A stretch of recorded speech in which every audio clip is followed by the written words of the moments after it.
Olá você que nos vê e nos ouve. Bem-vindo ao NEPcast, o podcast do Núcleo de Educação Permanente da Secretaria de Saúde de Caruaru, em parceria com o Núcleo de Jornalismo da SES UNITA.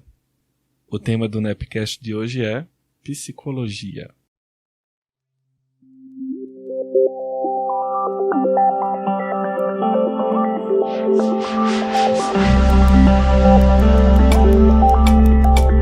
Oi, meu nome é Leandro, sou psicólogo e terapeuta holístico e professor universitário, e hoje recebemos a ilustre presença de Júnior Veloso, que é psicólogo, está se especializando em gestão do SUAS, do Sistema Único da Assistência Social. Isso. E ele está na coordenação da alta complexidade daqui do município de Caruaru, lá da Secretaria de Desenvolvimento Social e Direitos Humanos.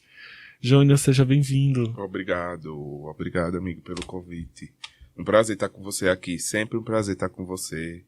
É uma pessoa, um profissional maravilhoso, mas que também é uma pessoa maravilhosa, com um coração bem grande e que é sempre bom estar dialogando. Maravilha. A gente vai falar sobre uma ilustre jovem senhora, né? A gente vai falar sobre psicologia. Sim. Ela foi regulamentada como ciência e profissão no Brasil em 27 de agosto de 62. Então são 6 décadas de história, né? De psicologia. Júnior, se formasse em que ano? Me formei, tá fazendo 2 anos, amigo. 2 anos. 2 anos, é. Me formei, acho que fazem 13 anos. É, um tempinho a mais, né? Um tempinho Era a mais. outro tempo, eu acho, inclusive, também em relação à psicologia, né? A gente vem avançando. Sim. A gente precisa avançar muito ainda. Principalmente nesses espaços mais coletivos. Eu acho que a psicologia ainda precisa avançar. Os profissionais precisam abrir um pouco a visão e a mente também para essa formação coletiva da psicologia, eu acho. Sim. Da saúde, do social, sabe? Porque são princípios que eu acho da psicologia, onde quer que seja, saúde e social. Eu acho que não tem como se fazer uma psicologia em qualquer que seja a atuação sem saúde e sem social, sabe? Sempre concebi que a psicologia ela vai estar onde pessoas estão. Exato. Né? Em todo lugar que tiver gente, a gente pode estar. Isso. O que me mais marca nesses últimos tempos é como essa incrível capacidade da psicologia de ser essa ciência provocativa. Sim. De lançar mão da discussão, principalmente com relação às questões pertinentes à garantia de direitos e aos direitos humanos. Sim, é verdade. E é como eu estava dizendo, né? É preciso ter isso precisa estar na formação, eu acho. Por isso que eu digo assim, do seu tempo, de quando você se formou, para hoje eu vejo um avanço muito grande. Eu sou muito grato à psicologia, né? Ela mudou minha vida de diferentes maneiras. Primeiro como ciência, eu ali acessando a terapia, e depois como profissão, porque hoje ela me permite estar nesse lugar, como você bem disse, onde tem pessoas, e onde eu possa, através da psicologia, provocar essa discussão, provocar o diálogo, e eu volto a trazer a questão do coletivo. Porque eu acho que a gente está vivendo uns momentos difíceis, assim, da história. Pandemia, tem questões de governo, de política, né? E aí a gente, sem uma saída coletiva, fica meio difícil. Eu acho que sem saída, a gente precisa se cuidar, precisa fazer ali no individual, terapia e tal. Mas o serviço que a psicologia pode fazer para a sociedade, eu acho para mim é um impacto bem maior e a gente precisa estar atento a isso e disposto, enquanto profissionais, a buscar por política também, por essa atuação das pessoas profissionais de psicologia visando o coletivo e essa necessidade de apoio, essa necessidade de a gente se olhar com mais calma, um pouquinho mais de calma. E é um compromisso social que a psicologia enquanto profissão toma, né? Sim. Se a gente for pegar ali na letra do código de ética do psicólogo e da psicóloga, tá muito bem explícito, né? O compromisso do profissional de psicologia tem com a sociedade, tem com a garantia dos direitos humanos, né? Tem nessa possibilidade de abertura ao diálogo. Exatamente. Eu tô agora, como você falou, né, na proteção especial. Tô na alta complexidade com os acolhimentos de crianças e adolescentes e também de pessoas em situação de rua. Que são pessoas que têm os vínculos familiares rompidos, Isso. né? Em relação às crianças e adolescentes, principalmente, elas sofrem negligências, abusos, né? E acabam por estar em medida protetiva de acolhimento. E é outro rolê, assim. Eu estava em Belo Jardim antes, trabalhando na básica, estava coordenando um CRAS. Já tinha passado pela medida socioeducativa no CREAS, mas aí agora com esse desafio das casas de acolhimento, eu percebo outro rolê, assim, a necessidade. E a gente sempre diz, né, quando estuda sobre assistência social, quando acontece de violar direitos, é porque a gente teve uma falha no fortalecimento dos vínculos lá atrás. Mais uma vez nessa questão social, né? Mais uma vez no meio do povo. Que é onde a gente precisa de políticas e de injetar políticas para a saúde dessas pessoas e a saúde de maneira geral mesmo. Não apenas o postinho de saúde não apenas a unidade básica de saúde lá na comunidade, não apenas a UPA, mas esse cuidado para a saúde também. Para a saúde mental também das pessoas, sabe? Das famílias. Eu acho que é muito complicado você ter saúde mental quando você não tem o que colocar na mesa pro seu filho. Quando você, às vezes, uma mulher sabe que seu filho está sendo abusado por seu companheiro. E se for denunciar, vai morrer os dois, porque ele tá ali nessa iminência, nesse risco. Então, às vezes, são situações muito complexas e que a gente precisa estar mais próximos. E aí eu acho que a saúde precisa ser não apenas um compromisso da saúde, sabe? A saúde precisa ser, nesse ponto, não apenas também um compromisso da assistência social, mas um compromisso de todos. A responsabilidade por crianças e adolescentes é de todos, não é apenas do Estado, não é apenas da família, é de todos. E aí a gente precisa, sim, acreditar nessa construção coletiva de uma psicologia mais acessível. Dessa ciência tão novinha, dessa profissão, dessa ciência mais antiga, mas dessa profissão tão novinha e que a gente ainda tem ela meio elitizada hoje. Ainda hoje. A psicologia, ela nasceu, né, muito nesse berço desse viés elitista, né? Sim. Principalmente se a gente pensar na psicologia clínica, né? Quem tinha direito a fazer terapia, né, fazer psicoterapia, eram as pessoas que tinham como pagar, né? Você tem percebido que a gente tem conseguido, né, enquanto ciência, romper essas barreiras, né, de perceber pessoas tendo mais um livre acesso dos cuidados em psicologia? Amigo, eu acho que não é suficiente ainda, sabe? Como eu disse, eu acho que a gente vive um momento complicado, social, e esse momento complicado tá ferrando com a cabeça de muita gente. E se o município, por exemplo, ofertasse 100 psicólogos para atender, ainda não seria suficiente. Se fossem 200, ainda não...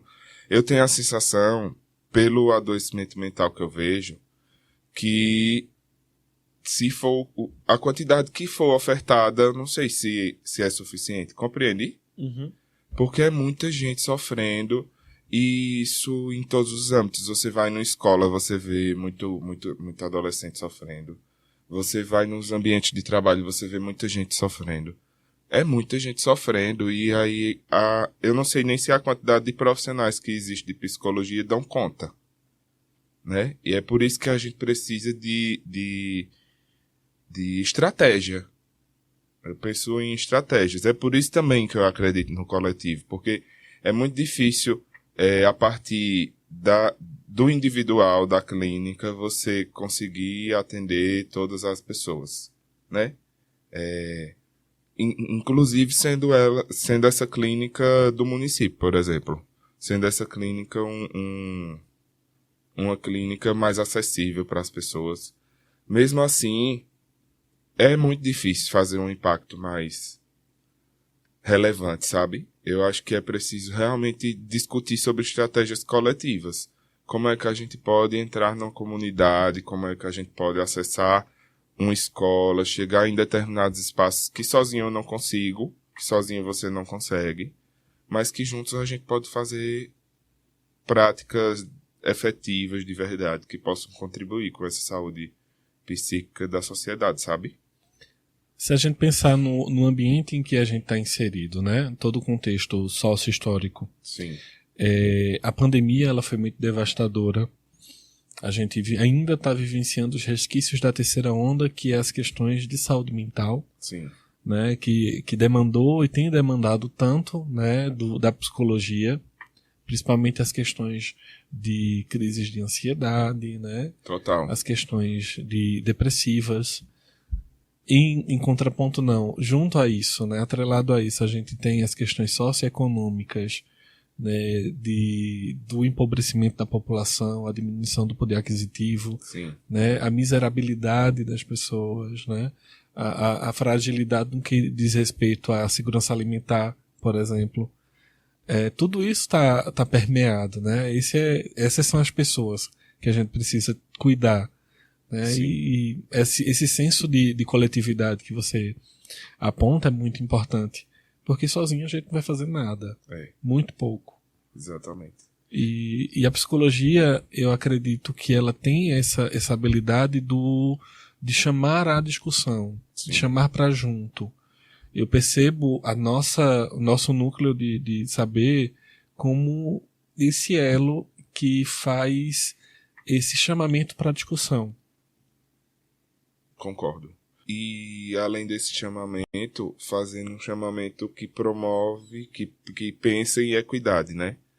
Nesse ponto especial que você coloca desse empobrecimento, dessa insegurança alimentar, rojão, pô, você chegar a ter que escolher que refeição você vai fazer no dia, ter que se submeter a algumas questões que aí a sociedade também não vê de certa maneira, de forma positiva, e pensando no público que eu tô atendendo, tipo as pessoas em situação de rua, né?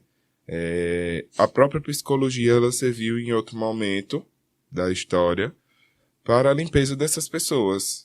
Ali no advento do manicômio, as pessoas foram... A rua foi higienizada. Exato. Dessas pessoas, né? De todas as pessoas que não eram padrão, não eram o padrão. Os ali. indesejados. Quem destoava, exatamente, os indesejados. E aí a gente tem uma dívida hoje. Uma dívida de trabalhar para realmente fomentar essa discussão, para realmente provocar isso, sabe? Eu acho que uma psicologia onde você só chega no seu... Não desvalidando, não é esse o ponto, mas eu acho que a gente precisa entender essa dívida e precisa se colocar para a luta, porque é uma luta realmente por equidade. E aí a gente pensa, por exemplo, no principal programa de transferência de renda no Bolsa Família, que ele, nesse formato de agora, ele parte dessa ideia de equidade, sabe? Porque no formato anterior, uma pessoa que tinha 5 filhos na casa recebia o mesmo valor de uma pessoa que morava só. E aí isso parte de um princípio de igualdade, que é uma coisa que seria muito linda se fosse. Mas a gente não vive uma igualdade, né? Na verdade, as pessoas estão em extremos. Tem poucas aqui no meio, tem poucas ali na ponta, lá em cima, e tem muitas aqui. E essas muitas precisam acessar os direitos dela e precisam ter acesso à saúde. E acesso à saúde em todos os aspectos. Não só a vacina no braço, não só a medicação, mas a saúde mental também. Eu fico pensando, e é algo que martela muito minha cabeça, a necessidade das políticas públicas observarem as subjetividades implicadas, né, na existência do sujeito, inclusive e principalmente no empobrecimento. Sim. Eu, enquanto participante da formação, né, de profissionais de psicologia, eu sempre percebo dois blocos, né, de conhecimento. As pessoas que vão para um viés da psicologia social e as outras pessoas que vão para uma psicologia clínica. Sim. E de como esses dois polos eles não se encontram com muita facilidade. E eles sempre pensam que são duas coisas totalmente diferentes, social e clínica. Só que não existe psicologia clínica sem o social, Sim. sem a observância do contexto que o sujeito está. E não existe psicologia social sem a clínica. Sim. Né? Tá tudo interligado, né? Sem O sujeito. escuta. Exato. Então, assim, só para reafirmar, inclusive aos meus alunos que ouvirem esse podcast, não existe psicologia clínica sem social. Sim. E não existe psicologia social sem clínica. É isso, amigo. Não existe. E você falou uma coisa muito importante.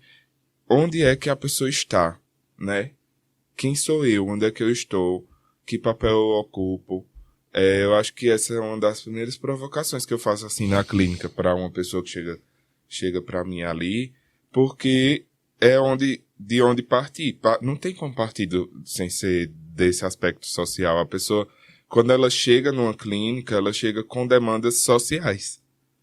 A demanda de ansiedade, todas as demandas é com base nas relações sociais, ou na ausência delas. No enfraquecimento, na necessidade de fortalecer, sempre vai partir do social. E a principal coisa dessa questão social é a gente entender quem a gente é, onde a gente tá, né? O que aconteceu antes da gente pra gente estar até aqui. E isso vai ser em qualquer lugar. É por isso que eu digo assim, e reafirmo também junto com você. Não existe psicologia sem ser social e a gente precisa entender de vez isso e dar de fato valor à psicologia social que ela tem. Porque aí também a gente entra em outra questão que é a saúde dos próprios trabalhadores de psicologia, né? Ainda mais em contextos públicos, do serviço público. A gente tem uma sobrecarga de trabalho desses profissionais e a gente tem uma baixa valorização. A gente precisa também olhar para isso. Seguimos sem piso. Seguimos sem piso. Seguimos sem as 30 horas. Exatamente. E aí a gente precisa também desse olhar para nós, né? Olhar para quem cuida também, para quem se coloca nesse lugar de quem estuda, se dedica, porque é uma formação contínua, né? A gente não para de estudar nunca. A gente não para de olhar para a gente também através do trabalho pessoal, de uma supervisão técnica. Mas a gente precisa também desse suporte, de olhar para a gente como profissional também, né? Eu acho que não é interessante fazer comparações com outras profissões, mas é interessante fazer comparações com a nossa própria história. São 60 anos, mais de 60 anos já de psicologia enquanto profissão. E o que foi que a gente avançou, né? Também nesses direitos à nossa classe trabalhadora. É muito pouco. Eu enxergo assim o avanço. Perto do serviço que a gente presta, a gente precisaria ter avançado um pouco mais. Eu também lembro da nossa herança elitista, né? Sim. Enquanto ciência, e de quanto nós fomos calcados em uma herança muito branca e muito masculina, né? Muito patriarcal, né? Nossa ciência ela foi muito construída dentro desse viés e de como nesses últimos tempos a gente tem se voltado a se preocupar em perceber autores locais, mulheres que pensam a psicologia, né? Sim. Mulheres negras que pensem a psicologia. A gente tentar regionalizar, né, esse saber da psicologia. Sim. Acho tão importante. Eu acho que existe uma diversidade muito grande de pessoas, né? Quando a gente olha para alguns países, a gente vê menos isso. Porque tem raças mais fechadinhas ali que A pessoa olha e consegue definir até quem é e quem não é de lá. Aqui no Brasil não, a gente vive um povo diverso, bonito em suas diferentes formas, muitas maneiras diferentes de ser, né? De cor, de raça, de gênero, de sexualidade, pessoas com deficiência, pessoas sem deficiência. E o que é que acontece? Onde é que estão essas pessoas na psicologia, né? Que eu acho que para a gente se desfazer dessa visão elitista, a gente precisa, sim, estudar teóricos mais próximos da gente, buscar essa regionalização, mas a gente precisa de pessoas ocupando a psicologia que sejam dessa diversidade toda. Veja, estamos aqui nós dois discutindo sobre psicologia, partindo da discussão de 2 homens brancos, até parecidos, barbudos, um pouco de fios brancos a mais na sua do que na minha, mas a gente parte desse lugar. Uhum. Entende? Então, estamos falando de uma profissão que na prática é feita extremamente, majoritariamente, aliás, por mulheres. Sim, exatamente. Estamos aqui 2 homens. E falando desse lugar de uma prática para a diversidade, sem diversidade, de fato, no nosso meio. Porque a gente procura uma mulher trans, por exemplo, psicóloga, um homem trans psicólogo, a gente rala um pouco para indicar para algum amigo, para indicar para alguma amiga, sabe? E onde estão essas pessoas? Cadê essas pessoas? Porque elas não acessaram ainda a profissão. Será que é porque não querem? Será que é falta de interesse de psicólogos negros? Essa semana uma amiga minha postou no Instagram dela, nos Melhores Amigos, pedindo uma indicação de uma psicóloga negra que tenha consciência de classe. Veja, é muito específico, né? Porque não está posto. Porque não tem tanto. E aí a gente quer promover uma profissão, a gente quer promover uma prática diversa, sem ter diversidade assentada nessas cadeiras. Então, eu acho que, além do que está posto, tem muita coisa ainda a ser vista, sabe? O que é que a gente espera dos próximos 60 anos de psicologia? Eu tenho muita esperança. Tenho. Eu sou um bebezinho, né, nessa profissão. Como eu falei, tá fazendo 2 anos agora. Já caminhei um pouco, mas eu tenho muita esperança de a gente continuar nesse despertar. Falando em esperança, eu lembro muito do conceito de Leonardo Boff, né? Da diferença de esperança de esperar e da esperança de esperançar. Eu esperanço. Eu esperanço muito também da nossa profissão. Esperança da profissão. Esperança de uma galera aí que tá vindo com muito gás, né? Eu tô sempre também colando nas faculdades, chegando com alguma palestra, com alguma discussão. E sempre feliz de ver uma galera mais diversa, até, sabe? Mais disposta a lutas, porque a gente precisa lutar muito ainda. E vai vir muito psicólogo massa. Vai. Tá se formando muita gente interessante. Tá, sim. E muita gente diversa. Sim, eu acho que é isso. Acho que é preciso diversidade de pessoas formadas para a gente ter uma psicologia mais diversa. Justo.